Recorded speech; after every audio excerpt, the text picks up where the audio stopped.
Assalamualaikum. Nama saya Dr. Abdi Syarin 220075. Hari ini saya akan review sebuah buku yang bertajuk Fiqh Minoriti Muslim. Kemudian buku ini ditulis oleh Prof. Dr. Yusuf Al-Qardawi dan diterjemah oleh Yusuf Sinaga. Buku ini diterbitkan pada 2019 dan diterbitkan oleh Seribu Dinas Sendirian Berhad. Saya akan memberikan sedikit penerangan ringkas kepada biodata penulis ini. Penulis ini bernama Yusuf bin Abdullah bin Ali bin Yusuf. Tarikh kelahirannya pada 1926 di kawasan desa Safat At-Turab di Mesir. Pada bahagian pendidikan, beliau sangat cemerlang pada peringkat menengah dan beliau melanjutkan pelajaran di Universiti Al-Azhar.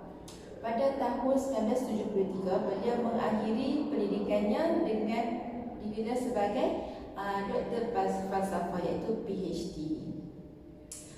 Seterusnya beliau sangat banyak menyumbang kepada penulisan dan salah satu daripada karyanya ialah Fi Fiqh Al-Qadiyat Al-Muslim. Di samping itu, buku ini menerangkan tentang golongan minoriti.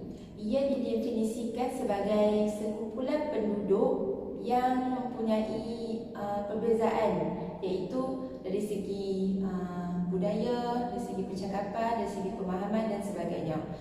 Menurut Yusuf Al-Qardawi, golongan minoriti dibahagikan kepada dua bahagian.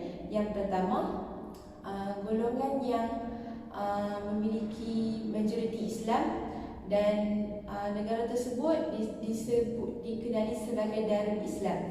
Yang kedua, golongan yang memiliki penduduk yang sedikit yang Islam dan memiliki masyarakat yang bukan Islam tu ramai, maksudnya majoriti bukan Islam dan minoriti Islam. Tapi negara tu adalah negara yang bukan Islam.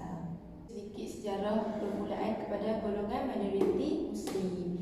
Ia bermula pada zaman Perang Dunia Pertama, di mana pihak Barat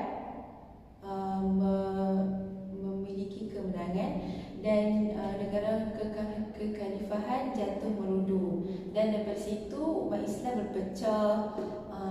Mereka jauh daripada ajaran Islam, mereka kurang cakna dalam pemahaman Islam dan mereka dianggap sebagai jahil dalam agama. Seterusnya, buku ini mempunyai objektif yang tersendiri dan dikeluarkan hanya 3 sahaja. Yang pertama, dengan membantu golongan minoriti ini meneruskan kelangsungan hidup tanpa merasakan kepayahan untuk mengamalkan ajaran Islam di negara yang bukan Islam.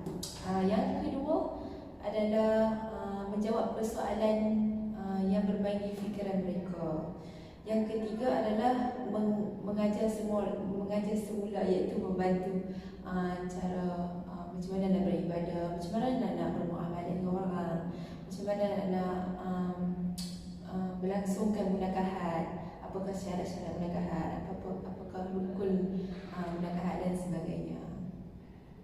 Sehubungan dengan itu, persoalan yang timbul dalam golongan minoriti Muslim ni dia lebih kepada berkaitan dengan hukum fiqh, seperti muamalat, munakahat dan sebagainya. Dalam konteks muamalat, mereka mengutarakan persoalan tentang halal dan haram dalam pembelian rumah di negara yang bukan Islam, dan pada itu mempunyai unsur-unsur riba, dan dalam Islam juga dalam ayat Al-Quran telah menyatakan tentang halalnya jual beli dan mengharamkan riba. Jadi mereka merasakan keraguan dalam hati mereka dan mereka mengutarakan persoalan tersebut kepada Yusuf Al-Qardawi. Yang seterusnya, dalam konteks pernikahan, terdapat golongan minoriti Muslim yang terdesak dan mereka bertindak berkahwin dengan wanita bukan Islam di negara tersebut. Hal ini kerana mereka ingin mendapatkan hak kerakyatan di negara tersebut, kerana dengan tidak mendapat hak kerakyatan tersebut, mereka tidak mendapat hak untuk undi, hak untuk bersuara, mereka ditindas dan sebagainya. Kesimpulannya, pelbagai permasalahan yang timbul sehingga mereka ragu-ragu dalam meneruskan kehidupan seharian mereka dengan masyarakat bukan Islam di negara tersebut. Oleh itu, dengan adanya karya Fiqh Minoriti Muslim telah merungkai persoalan dan permasalahan yang berlaku di negara tersebut. Sekian, terima kasih.